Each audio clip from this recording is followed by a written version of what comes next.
সাভার ও আশুলিয়ার পোশাক কারখানার সবশেষ পরিস্থিতি জানাতে যোগ দিচ্ছেন সহকর্মী এম এ হালিম।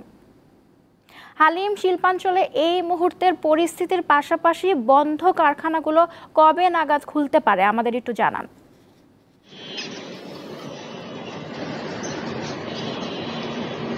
দেখুন, এই বিষয়টি নিয়ে কিন্তু আমি একটু আগে শিল্প পুলিশের যিনি এখানে পুলিশ সুপার রয়েছে তার সাথে কথা বলেছিলাম। আসলে এই কারখানাগুলো কেন বন্ধ হয়েছে এবং কী কারণে বন্ধ রয়েছে এবং শ্রমিকদের দাবি দেওয়া কী, সেই বিষয়টি উনি আমাকে যেমনটি জানিয়েছেন যে আসলে শ্রমিকরা বিভিন্ন সময় বিভিন্ন দাবি দেওয়া নিয়ে এক একটা আন্দোলন করে আসছে বিগত কিছুদিন যাবৎ। তার মধ্যে হচ্ছে যে এখন যে দাবিটা তারা করছেন তারা সেটি হচ্ছে যে 22,000 থেকে 25,000 টাকা বেতন দেওয়া হবে। তারা এমন একটি তারা দাবি করছেন এবং তাছাড়া 18 দফা যে দাবি ছিল সেই দাবিগুলো কিন্তু বিজেপির পক্ষ থেকে মানা হয়েছে এবং আমরা দেখতে পেয়েছি বিগত কিছুদিন যাবৎ কিছু কিছু যে দাবি তারা শ্রমিকরা তুলেছেন সেগুলো অনেক এক এক দিন এক এক রকম দাবি নিয়ে তারা আসছেন এবং সেই দাবিগুলো নিয়ে কোনোটি পূরণ হয়েছে, কোনোটি হয়নি। যেখানে মানা হয়নি সেখানে কিন্তু এই আন্দোলনগুলো হচ্ছে।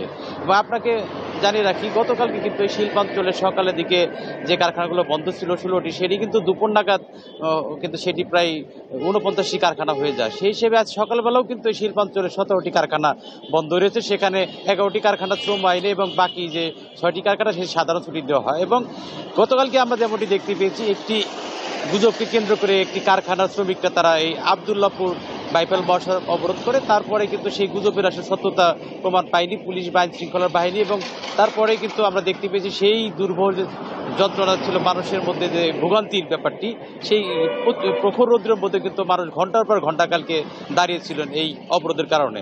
এবং তারপরে যেটা আমরা জানতে পেরেছি শিল্প পুলিশের কাছে, সেখানে মালিক পক্ষ আগামী সোমবার আসলেই সেই কারখানায় খুলে দেওয়া হবে এমনটি জানিয়েছে। সব মিলিয়ে আসলে এই শিল্পাঞ্চল এখন যে বন্ধ রয়েছে সেখানে যেমনটি আমরা দেখতে পেয়েছি নিরাপত্তার খাতিরে কেউ বন্ধ রেখেছে, কেউ আবার আর্থিক যে সংকট রয়েছে সেই বিষয়েও তারা মালিক পক্ষ বন্ধ রেখেছে। তো এই ছিল সামগ্রিক চিত্র। বেলাবার পরে পরে আমি আরও সামগ্রিক চিত্র আশুলিয়ার কি হয় সেটি আপনাদের জানাতে পারবো। সাভার আশুলিয়া থেকে জানাচ্ছিলেন সহকর্মী এম এ হালিম।